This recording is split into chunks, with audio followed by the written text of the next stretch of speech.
वीर के सामने जमीन चीरकर बाहर निकल आया। उसका आगमन इतना अप्रत्याशित और प्रबल था कि वीर एक पल के लिए ठिठक गया। निवार के साथ ही एक भारी भरकम किताब वीर के हाथों में आ गिरी। ये कोई साधारण किताब नहीं थी, बल्कि महाकिताब थी, जिसके पन्नों में जीव सृष्टि और अनगिनत दुनियाओं के अनोखे और अद्भुत रहस्य छिपे हुए थे। दरअसल निवार ने सुरंग के अंदर ही अपने असली दैविक आकार को प्रबलता से धारण किया था और इसी वजह से जमीन फट गई। उसी फटी जमीन के नीचे दबा हुआ वह अनमोल ग्रंथ महाकिताब उछलकर वीर के हाथों में जा पहुंचा। लेकिन निवार अभी पूरी तरह से बाहर नहीं निकल पाया था।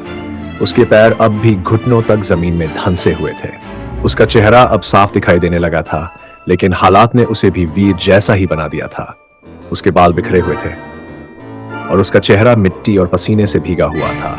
उसके शरीर पर उसकी शाही पोशाक गंदगी से सनी हुई थी। निवार, जो नौलोके का राजकुमार था, दिखने में साधारण, सुंदर और सौम्य लग रहा था, लेकिन वह साधारण नहीं था। उसकी आंखों में गहरी समझ, आत्मविश्वास और साहस की चमक थी। वह इस कहानी का नायक था, एक साहसी, दृढ़ निश्चयी और महान नायक, जिसने हर चुनौती को स्वीकार करते हुए अपनी मां की अंगूठी भी पाई और धरती के अनमोल रहस्यों की खोज में एक और कड़ी जोड़ दी। अभी सब्सक्राइब करें विशुद्ध नौलोक्य को, बेल आइकन दबाना ना भूलें।